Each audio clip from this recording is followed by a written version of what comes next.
Hi everyone. In today's video, we are going to look at refraction. Refraction is a wave phenomenon that describes what happens when a wave encounters a boundary at an angle and that wave bends. And we're going to specifically look at light waves in today's section. So first, let's look at the simulation here. In this simulation, I have here a little laser pointer, and I have the laser pointer in air currently. We can see here the material is air, and I'm going to be shining this laser pointer so that it hits this boundary of, and we can change what the material that this laser pointer is going into, whether it's going to be water or glass or some other custom material. So maybe let's just start by going into glass and let's see what happens. So I'm going to turn on this laser pointer, and we can see the laser pointer. Here's the beam of light. We can see it as just a ray, or we can see it as a wave. We'll start by looking at it as a wave. And you're kind of seeing a top-down view of this wave, where maybe the red parts are the troughs and the black parts are the crests. So we can sort of see this wave going up and down. And let's notice a few things. That when we go from air into glass, first off, the wave, we can see that it's traveling at a certain speed. It has a certain wave speed, and then as it hits the glass, it slows down. And as I change this in this something called index or refraction, we'll learn about that. As I decrease that so that I get back to air, you can see that it maintains the same speed as it travels from air to air. But as I increase this, as I make a more dense medium, we can see that the wave slows down. Another thing, a few things that we can notice is that the wavelength decreases. We can see the wavelength is bigger here in the less dense medium, and the wavelength is smaller in the more dense medium. The other thing we can notice is that the frequency stays the same. That means that the number of waves per second that are leaving one medium, it's the same number of waves per second that are entering the next medium. So the frequency stays the same. Now, what happens when this light wave encounters this boundary, not straight on? Notice that when it hits straight on, the wave comes straight through, but instead at an angle. So I'm going to rotate this. So first off, we can see that there's a little bit of reflection. If you've ever seen light on a window, you've seen that it can reflect off the window and hit you in the eye. So there's a little bit of reflection, but there is also some of the, most of the wave passes through this boundary, but we can see that it bends a little bit. And we can see that I can exaggerate this. The more I bend this, this laser pointer, the more that we get a little bit of a bending. And I'm going to even include this little guy, the normal line. Let's remember the normal force, the force that is perpendicular to a surface. So this is called our normal line. It's a line that is perpendicular to the surface. And what we can see is if we measure, let's just do a quick measurement here, measure this angle.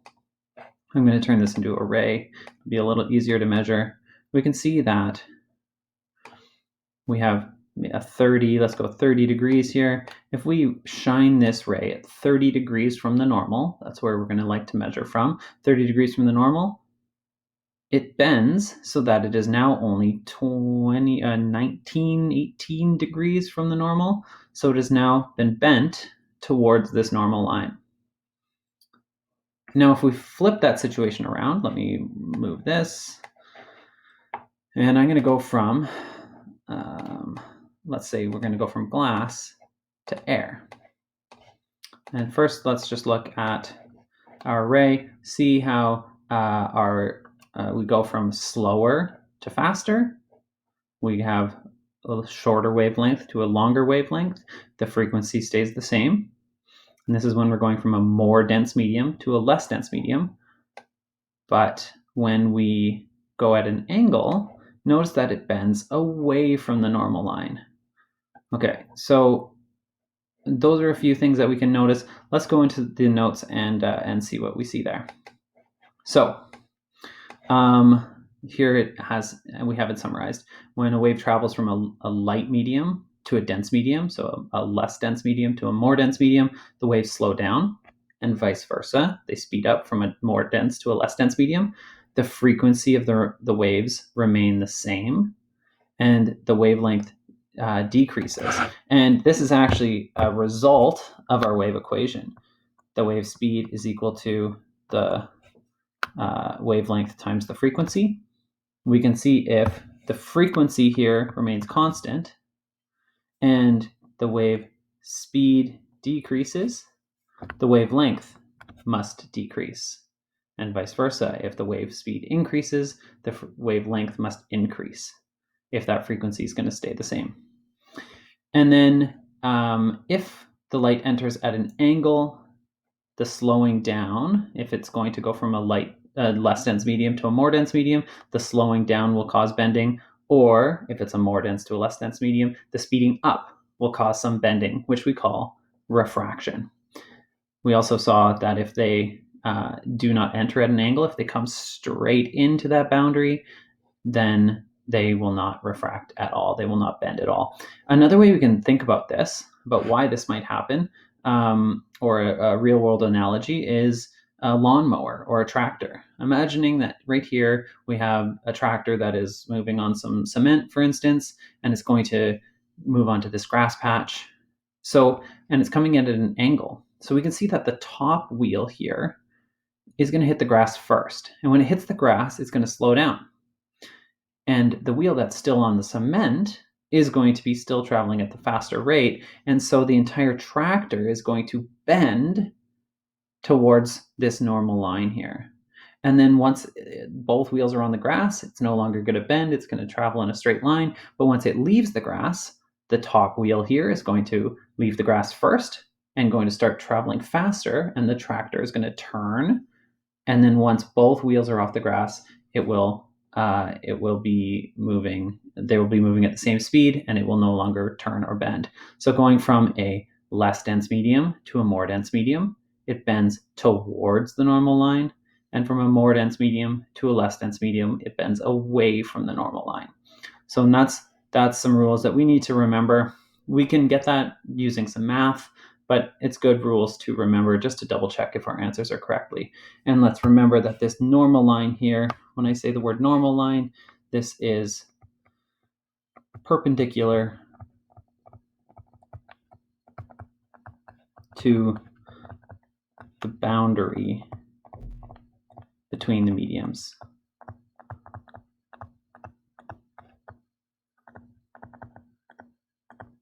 Which, if I draw it on a picture here, this picture up here, we can see this is our normal line. And that's the line we always like to measure our angles from. If the angle is going to increase or decrease, we measure it compared to that normal line. Okay, here's an example you may have seen before, or something you may have seen before. This is an example of refraction. And if you could do this at home, if you take a glass of water, you fill it up, or you take a glass, fill it up with water, you take a pencil and you put it in there. If you put the pencil directly in the middle, you see that pencil straight ahead. It's a little bit wider, but it's still right ahead. But if you move it off to the side, you can see that the pencil starts to break apart. Now, it doesn't actually break, but it appears to. And that's because as the light is coming from the pencil, that's how we see objects, is light is bouncing off of those objects to our eyes. The light is bending away from the normal line because it's moving from a more dense medium to a less dense medium. So it's bending away from the normal line to our eyes. Now our brains perceive this object as if it's straight ahead of us. And so it does a little bit of, it gets a little bit confused, and it thinks that the rays of light are coming from straight ahead. And so it sees the pencil off to the side, where in reality the pencil is, where it's actually located. So try that. That might not fully make sense, but that's okay. Okay, so let's get into some of the math of this. First, we need to talk about this index of refraction. We saw that in the simulation. The index of refraction is simply the ratio between the speed of light in a vacuum to the speed of the light in a certain substance. So if we say that an object has an index of refraction of 1.5, that means that it is 1.5 times slower than the speed of light in a vacuum. And so let's what we need to know is that the speed of, or the index of refraction in a vacuum, well, we could actually get it from this equation. It's the speed of light in a vacuum divided by the speed of light in a vacuum. It's going to be 1. Now, a vacuum is hard to attain, so most of the time we're going to be having light traveling in air. But the nice thing about air is that the index of refraction of air is 1.00029, which is approximately 1. For our cases, that's close enough to 1 that if we're talking about a vacuum or we're talking about air, we could use 1 in both cases and not worry about those extra decimal places. So that's what we will use. Okay, and now all of those things that we talked about, the speed of the wave, the wavelength of the wave, the angle that the wave makes with the normal line if it's refracting, those are all related to the indices of refraction of the material that the wave is coming from and the material that the wave is coming to, and they're related using this equation called Snell's law. Snell's law tells us that there's a relationship between the angle, a ratio of the angles, and it's not just the angles, it's the sine of the angles. So sine of the incident ray, the angle of the incident ray, the ray coming in to the boundary, over the sine of the angle of the refracted ray, the ray coming out of the boundary, that's equal to the speed of the ray in the first material over the speed of the ray in the second material. It's equal to the wavelength of the ray in the first material over the wavelength of the ray in the second material, and that's equal to the index of refraction of the second material over the index of refraction of the first material. Pay attention there that we have n2 over n1 in that last part of the equation, whereas before we had 1, 1, and 1 there. So just maybe make a little highlight or something. You can see where the 2's and the 1's all show up. So we want to be very careful there. Let's see how we can actually use this equation. So here we're going to go through 1, 2, 3, 4 examples, and then you'll have a chance to practice some of this. So first thing you need to make sure, and this is maybe pause the video right now and go check, your calculator needs to be in degrees mode. We're going to be working in degrees, not radians, so double check your calculator, make sure that it's in degrees mode. Okay, now that all your calculators are in degrees mode, let's look at this example. So we have a ray of light strikes the surface of a block of glass, which that block of glass has an index of refraction of 1.5 at an incident angle of 72 degrees. What is the angle of refraction? So what we're going to assume in this example is that the ray of light is entering from air. That's a great assumption to make if it's not stated. And so what I am going to do in each of these examples is I'm going to draw a little picture just to make sure I have everything sorted out. So here is my boundary, and here is my normal line. And so up here I have air with an index of refraction of 1. Down here I have glass with an index of refraction of 1.5. I'm going to call this N1. I'm going to call this N2. So everything up at the top will be 1, have subscript of 1, everything at the bottom a subscript of 2. And I have a ray of light coming in with an incident angle of 72 degrees. Let's remember what I said earlier. The angles that we're measuring are from the normal line. So I'm going to draw an angle of 72 degrees, quite a steep angle. So here is my ray coming into this boundary. Okay, it's coming in here with an angle theta 1 of 72 degrees. And will this ray bend towards the normal line or away from the normal line? That's what we have to remember in our picture drawing. So it's going from a less dense medium to a more dense medium. That means it's going to bend towards the normal line. So like that. And so that might be over exaggerated. That's okay. It's just for reference. And so we're going to call this theta 2, and that's what we don't know. That's what we're going to be trying to figure out, the angle of refraction. So I think we have enough information on our picture to choose which parts of Snell's law we're going to use. So nothing in this equation has anything to do with the wave speed or the wavelength. It has to do with the angle and the index of refraction. So we're going to use this part of Snell's law, sine theta 1 over sine theta 2 is equal to n2 over n1. We can chop out that middle part. And the thing we're looking for here is theta 2. So I'm going to work this equation out. Actually, the easiest thing to do to start, if theta 2 is the thing you're looking for, the thing on the bottom, is just flip the entire equation over. It's cross multiplying and dividing, but it's just the easiest way to do it. So just flip that whole equation. So we got sine theta 2 over sine theta 1 is equal to n1 over n2. And then we can move things around. So multiply both sides by sine theta 1, and we get n1 sine theta 1 is over n2. And let's start solving here. So sine of our angle of refraction is equal to n1, which is 1, times sine of theta 1, which is 72 degrees, divided by n2, 1.5. So the sine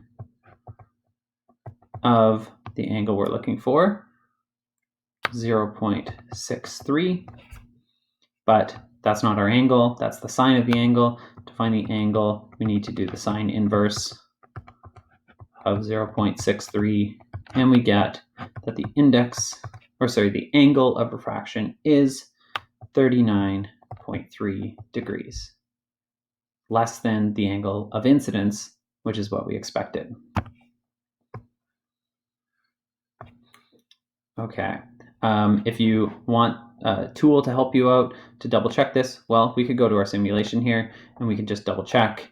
We're going from air to glass, 1.5, and I'll just do it. I'm only going to do it in this first example here, but we had an angle of 72 degrees, so something like this, 72-ish, and we can see here 39 degrees is our angle of refraction, right? Bending towards the normal line. Okay, let's look at another example. So the speed of light through water is 2.26 times 10 to the 8 meters per second. What is the index of refraction of water? So we actually have two different equations that we could use to solve this. One, we defined this index of refraction as being the speed of light in a vacuum compared to the speed of light in a material. So we could use that equation, but Snell's law actually accomplishes this exact same thing for us. So it's probably easiest just to use Snell's law for all of these cases. And let's see how that works. So first I'm going to write down the information that we know.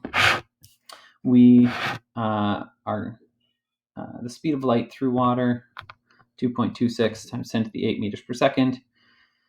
So let's say that's, we're going to say that's V1. This is our speed of light. Oh, and I thought it died, did not. V1, this is our speed. Oh boy. Let's try that one more time.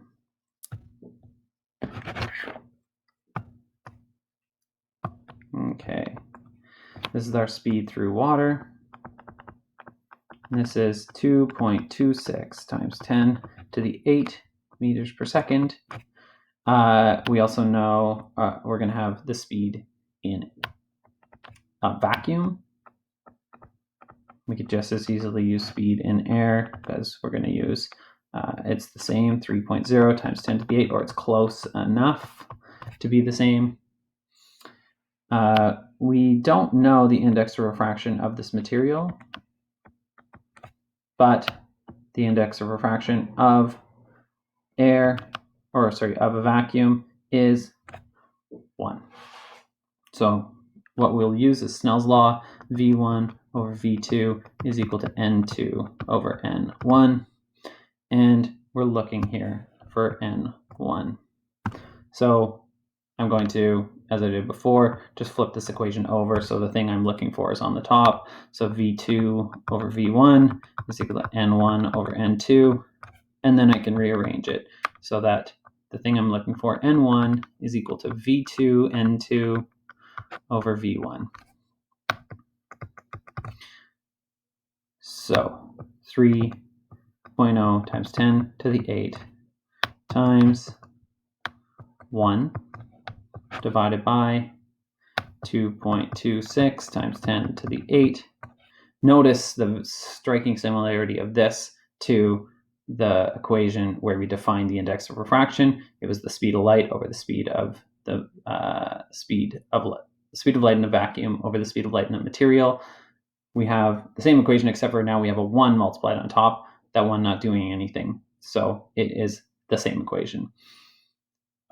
Doing this calculation, we get that the index of refraction is 1.33. Index of refraction of water, typically around 1.33, and it depends on what temperature the water is, what minerals are in it, etc. But that's a pretty standard value for water. Okay, let's do 2 more examples here.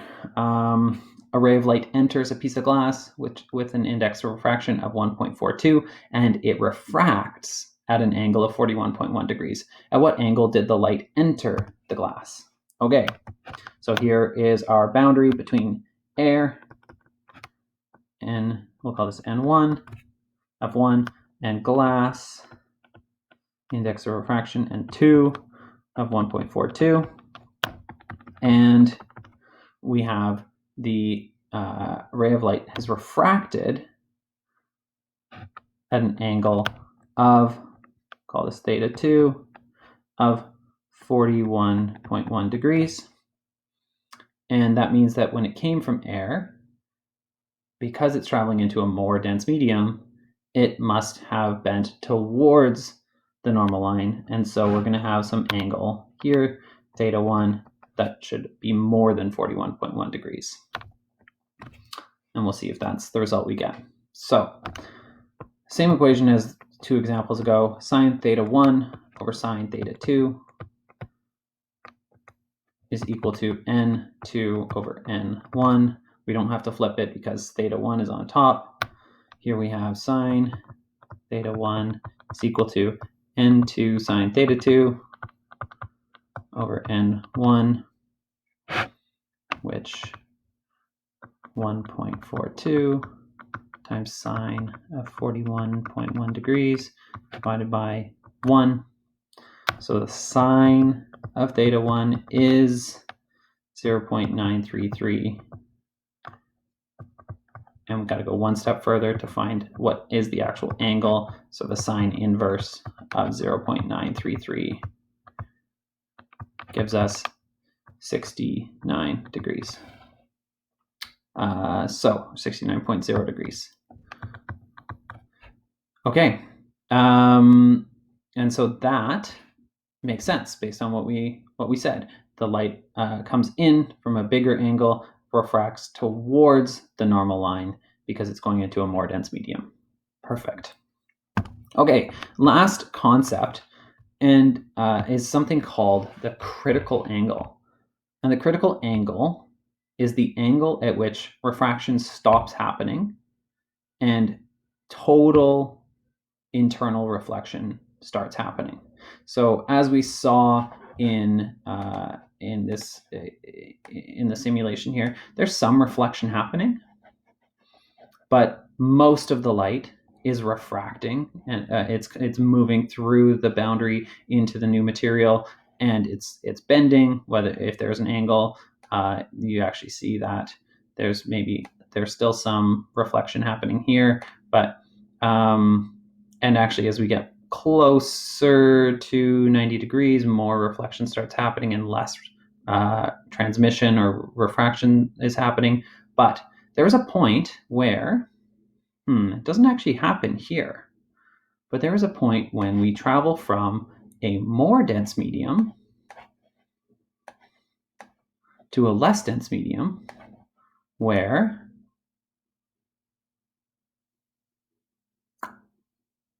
no more transmission happens. The wave no longer travels through this boundary from the more dense medium to the less dense medium, and instead we get something called total internal reflection, where all of the wave is reflected. No more of it is transmitted through the boundary. So at a shallow angle of 10 degrees, 20 degrees, 30 degrees, 40 degrees, it still is some refraction. But we get to a certain angle, in this case, based on these indices of refraction, it's around 40 degrees, we get total internal refraction. That is the critical angle. It's the angle, the maximum angle that we can shine this light at this boundary before we get this total internal reflection. And if you have more than that angle, no refraction at all. And that only happens when you go from a more dense medium to a less dense medium. And if I notice how, if I go from water instead, notice that it's a bigger angle. It's no longer 40 degrees, it's 50 something degrees. Okay, just over 50 degrees. And it's even harder to attain as we get closer to the index of refraction of the material that we are traveling into. But there still happens as long as you're going from a more dense medium to a less dense medium. Okay, so let's see how we can solve a problem with that. So here's the question: what is the critical angle for a diamond with an index of refraction of 2.42 degrees? That should be a pretty small angle because diamond, that's quite a dense medium. So let's see. First thing we need to do is know that we are traveling from the more dense medium to the less dense medium. Now I have it summarized here: more dense to less dense. So that means when we draw our picture up here, this is the diamond. And we're going to call that N1. Diamond has the index of refraction of 2.42. And down here is air. We're going to travel into air. It's not stated, so that's what we assume, which has an index of refraction N2 of 1. There's our normal line, and we are going to be trying to figure out what angle is this ray coming in, so that, I'm going to actually draw this in red just so we can see it. What angle is this ray coming in? Try and draw that straight. If it lets me erase it even, I guess we'll leave it like that, so that when it refracts, it doesn't refract like this. Now it erases, comes in, it doesn't refract like this, or like this, or like this, but instead it refracts perfectly along this boundary. And so that's like the limit, right? Just like we saw here. I'm going to just crank this up a bit. We're going to figure out exactly what angle is this angle there, so that basically that light ray is going along the boundary, and then if we just go 0.0001 degrees more, it goes to total internal reflection. So that's the critical angle, the angle where if we go a little bit less than it, we still get refraction. If we go a little bit more than it, we get total internal reflection. So that's what our picture is going to look like, where we're going to have this angle right here is theta 2 is 90 degrees, always measured from our normal line. And this is the angle here, theta 1. That's what we're trying to figure out. That's our critical angle. So let's solve this. Sine theta 1 over sine theta 2 is equal to N2 over N1. I'm going to rearrange this. Sine theta 1 is equal to N2 sine theta 2 over N1. I'm even going to go one step further in this this example, just to show you don't have to solve for sine theta and then solve for theta. You could actually do it all in one go. Theta 1 is going to be the sine inverse of all of this stuff. N2 sine theta 2 over N1. If you don't like that, solve it like we did in the previous examples.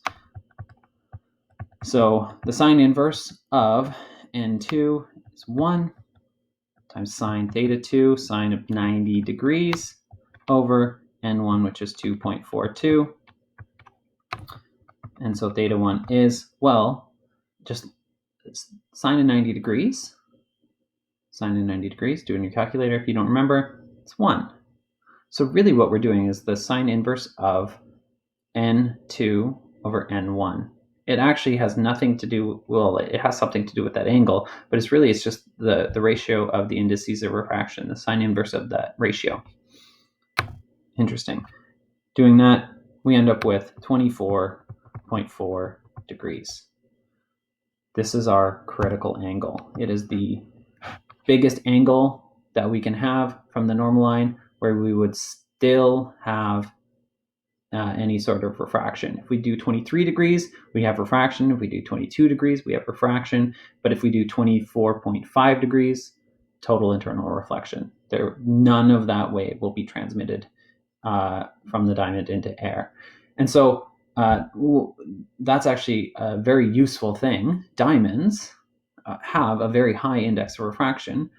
And so how diamond makers use that property to their advantage is they cut all the different facets onto a diamond, all the different angles and whatnot, so that when light enters it, and then as it encounters these boundaries, it, instead of leaving, it bounces around inside of the diamond because it can't escape because the angle is too big, the critical angle is too small, and you get a diamond that sparkles. It also, you'll get a lot of waves bouncing off the surfaces as well, but that's why a diamond will also almost shine, especially if it's a high quality diamond. Okay, so that's it for refraction. There's some practice questions here at the end that you can do, and see you in the next video. Take care.